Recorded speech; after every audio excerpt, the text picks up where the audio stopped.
Hello दोस्तों, नमस्कार। कैसे हैं आप? उम्मीद करता हूँ कि आप लोग अच्छे होंगे। चलिए शुरू करते हैं। एक खूबसूरत बड़े नगर के अंदर एक सब्जी बेचने वाला सालों से सुबह सुबह बाजार जाता था और सब्जी को गली गली बांटने के लिए जाता था। वह अपने परिवार के साथ बहुत खुश था। सब्जी वाला किसान सुबह से शाम तक खुशी से जीवन व्यक्त कर रहा था। सब्जी बांटकर जो भी पैसे कमाता था घर लेकर आता था।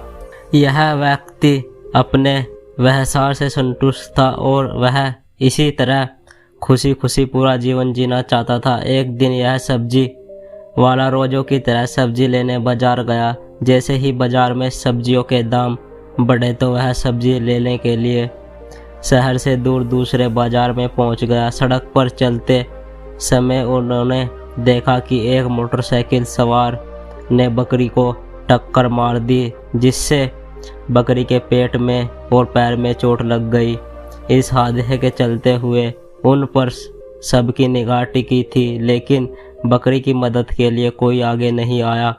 सभी ने अपने काम में व्यस्त होने के कारण हादसा देख आगे बढ़ जाते थे। सब्जी बेचने वाले ने इस घटना को देखा और इससे दिल टूट गया। उसने बकरी पर दया आई और वह तुरंत बकरी के पास दौड़ कर गया। उसने आसपास के लोगों से कहा, हमें इन जानवरों की मदद करनी चाहिए। ये बोल नहीं सकते लेकिन इमोशनल भी होते हैं, तो कृपया मेरी मदद करें। फिर सब्जी वाला बकरी को डॉक्टर के क्लिनिक ले जाता है। डॉक्टर ने सब्जी वाले को बताया कि बकरी के पैर में चोट लगने से हड्डी टूट गई है, तो बकरी को चलने में थोड़ा समय लगेगा, लेकिन आपको उसकी देखभाल करनी होगी। सब्जी वाले ने डॉक्टर के पैसे दिए और वह बकरी को लेकर घर आ गया। सब्जी वाले की पत्नी रीना ने बकरी की खूब सेवा की। अंत में बकरी थोड़ी ही दिनों में चलने लगी। यह देखकर सब्जी वाला और रीना बहुत खुश हुई।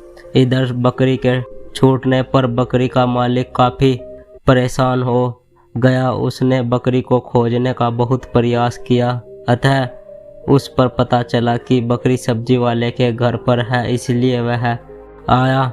बकरी का मालिक अपनी बकरी को देखकर बहुत खुश हुआ। उसने सब्जी वाले और उसकी पत्नी का बहुत धन्यवाद किया और उन दोनों को बकरी की सेवा करने के लिए पुरस्कार किया। लेकिन सब्जी वाले ने बहुत ईमानदार व्यक्ति होने के नाते उसने बताया कि मूल पशुओं की सेवा करना मनुष्य का कर्तव्य है, इसलिए यह पुरस्कार नहीं देंगे।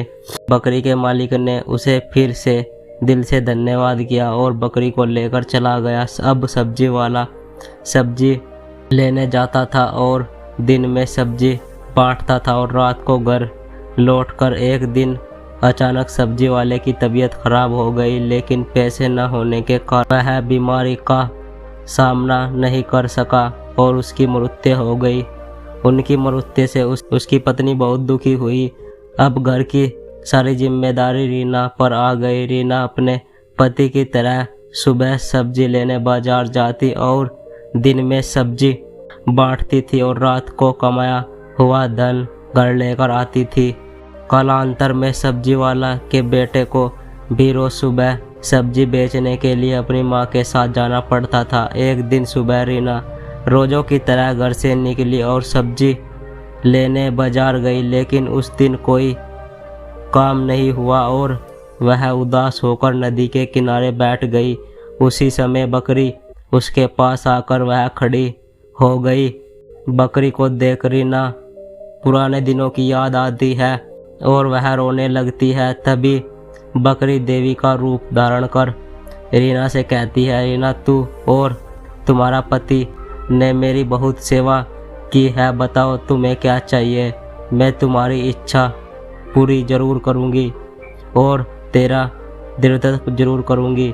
रीना बकरी से अपने मृत पति को वापस लाने के लिए कहती है और उसका पति फिर से जीवित हो जाता है। रीना और उसका लड़का यह देख बहुत खुश होता है। दोस्तों, इस कहानी से यही शिक्षा मिलती है कि परिवार से बढ़कर जीवन में कोई सुख नहीं है। आपको हमेशा अपने माता पिता, भाई और बहन के साथ मिलजुल कर रहना चाहिए।